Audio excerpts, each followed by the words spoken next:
नमस्कार, मैं उमाशंकर सिंह आज आपके लिए लेकर आया हूँ बात खबरों की। 551वीं जयंती पर याद किए गए सिख धर्म के संस्थापक गुरु नानक देव। पूजा स्पेशल 18 ट्रेनों की परिचालन अवधि विस्तार। कार्तिक पूर्णिमा के अवसर पर हजारों श्रद्धालुओं ने किया कमला स्नान। राजद का आरोप, राज्य सरकार शिक्षकों के साथ कर रही है बदले की कार्रवाई। किसानों के साथ युद्ध लड़ रही है मोदी सरकार, माले। अब खबरें विस्तार से। 551वीं जयंती पर याद किए गए सिख धर्म के संस्थापक गुरु नानक देव। सिखों के प्रथम गुरु और सिख धर्म के संस्थापक गुरु नानक देव के 551वीं जयंती पर सोमवार को उन्हें श्रद्धापूर्वक याद किया गया। इस मौके पर कई कार्यक्रम आयोजित की गई। मौके पर वक्ताओं ने कहा कि कार्तिक पूर्णिमा के दिन 15 अप्रैल 1469 को ननकाना साहिब पंजाब में जन्म हुआ था। गुरु नानक अपने अमरवाणी, उपदेश, शायर, कवि, गृहस्थ और पर्यटक के साथ साथ उदार प्रवृत्तिवादी मौलिक सिद्धांत के महान चिंतक थे। समाज सुधार के साथ आजीवन देशभक्ति से ओतप्रोत रहे। गुरु नानक देव के बाद 9वें गुरु तेज बहादुर ने प्रथम गुरुदेव गुरु नानक के जीवन आदर्शों और मानव कल्याण के बताए मार्ग का अनुसरण करते हुए कश्मीरी पंडितों एवं अन्य हिंदुओं को औरंगजेब द्वारा बलपूर्वक मुसलमान बनाने का घोर विरोध किया। अपने प्राणों की आहुति देकर सिर कटवा लिया, लेकिन मानव मूल्यों के हितार्थ हिंदू धर्म सिद्धांत की रक्षा करते हुए सांस्कृतिक विरासत को किसी के आगे झुकने नहीं दिया। सिर कटवा लिया, लेकिन इस्लाम कबूल नहीं किया। जीते जी सिख धर्म के साथ साथ हिंदुओं के लिए आध्यात्मिक, सामाजिक, आर्थिक उन्नयन के रास्ते रचनात्मक कार्य किए। कई स्थानों के भ्रमण करते हुए 1666 में अमृतसर से असम यात्रा के क्रम में वो पटना पहुंचे थे। पूजा स्पेशल 18 ट्रेनों की परिचालन अवधि का विस्तार किया गया। छपरा रेल प्रशासन ने यात्रियों की सुविधा के लिए पूजा स्पेशल 18 ट्रेनों की परिचालन अवधि विस्तार करने की घोषणा की है। इसकी जानकारी रेलवे संपर्क अधिकारी अशोक कुमार ने दी। उन्होंने बताया कि 18 ट्रेनों में से 4 ट्रेनों का परिचालन छपरा के रास्ते किया जा रहा है। इसमें सभी कोच आरक्षित श्रेणी के ही होंगे तथा इसमें यात्रा करने वाले यात्रियों को कोविड-19 के मापकों का पालन करना ही होगा।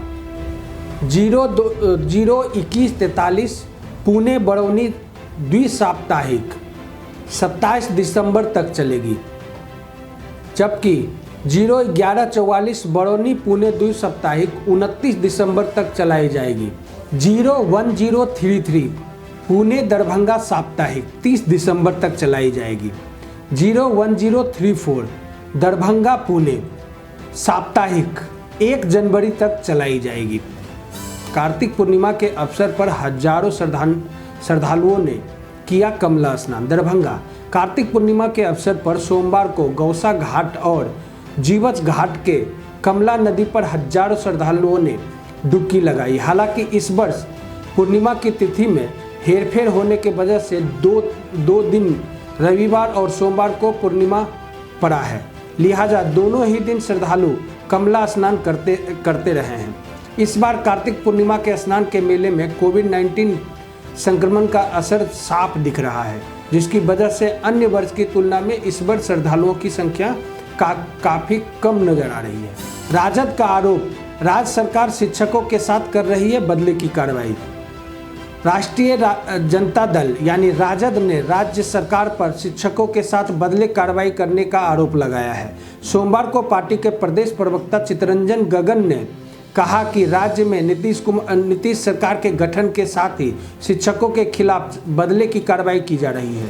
उन्हें प्रताड़ित करने के उद्देश्य से एक साथ कई आदेश निकाले गए हैं, जबकि सरकार ने पहले घोषित उन आदेशों को ठंडे बस्ते में डाल दिया था जिससे शिक्षकों को लाभ होने वाला था। राजद प्रवक्ता ने कहा कि आरटीआई का हवाला देते हुए ऐसे शिक्षकों को बर्खास्त किया जा रहा है जो मार्च 2019 तक प्रशिक्षण प्राप्त नहीं कर सके, जबकि वे 10 से 15 वर्षों में शिक्षक के रूप में अपनी सेवा देते आ रहे हैं। मार्च 2019 से अब तक जब इन्हें नहीं हटाया गया तो अब इतनी जल्दबाजी क्यों दिखाई जा रही है? व्यवहारिक और मानवीय दृष्टिकोण से इन्हें एक मौका देना चाहिए। यदि पिछले 10 से 15 वर्षों में इन्हें प्रशिक्षित नहीं किया गया तो इसके लिए सीधे तौर पर सरकार जिम्मेदार है, क्योंकि जिस तरह से इनकी नियुक्ति हुई थी उस समय इसके लिए प्रशिक्षण अनिवार्य नहीं था। चित्तरंजन गगन ने कहा कि इसी प्रकार शिक्षकों के पदोन्नति के लिए लिखित परीक्षा का प्रावधान किया गया है और लिखित परीक्षा में 75% अंक प्राप्त करने वालों को भी पदोन्नति दी जाएगी। 50 से 74% अंक प्राप्त करने वाले पुनः परीक्षा में बैठने की अनुमति होगी, जबकि 50% से कम अंक प्राप्त करने वाले की सेवा समाप्त कर दी जाएगी। उन्होंने आरोप लगाया कि शिक्षकों ने विधानसभा चुनाव में महागठबंधन उम्मीदवार को समर्थन दिया, इसी के प्रतिशोध में आनन फानन में ऐसी आदेश जारी किया गया है। यदि सरकार की मंशा साफ रहती तो आरटीई के अन्य निर्देशों के अनुपालन में भी इतनी ही तत्परता दिखाई जाती। किसानों के साथ युद्ध लड़ रही है मोदी सरकार, माले। किसानों पर दमन के खिलाफ सोमवार को भाकपा माले के राज्यव्यापी विरोध दिवस के मौके पर बेगूसराय में कार्यकर्ताओं ने प्रतिवाद मार्च निकाला। कामेश्वर भवन से शुरू प्रतिवाद मार्च विभिन्न सड़कों से होते हुए ट्रैफिक चौक पर पहुंच सभा में तब्दील हो गया।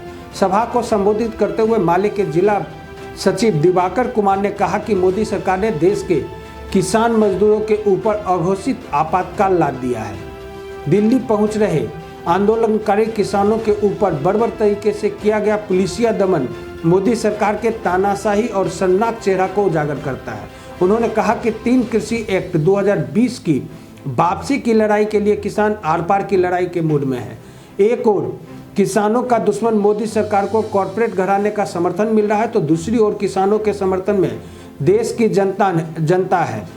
दमन के दौरान हुए किसानों की मौत के मामले में सरकार शहीद का दर्जा दे, पीड़ित परिवार को 25 लाख रुपया मुआवजा और सरकारी नौकरी दे। आंदोलनकारी किसानों को दिल्ली के जंतर मंतर पर प्रदर्शन करने की अनुमति दे और सम्मानजनक वार्ता कर किसान विरोधी तीनों कानून वापस ले, नहीं तो किसानों का शाहीन बाग के तर्ज पर आंदोलन तेज होगा। आज के लिए इतना ही। आप हमें दीजिए इजाज़त। आप हमारे फेसबुक और यूट्यूब चैनल को यूं ही लाइक और सब्सक्राइब करते रहें। नमस्कार।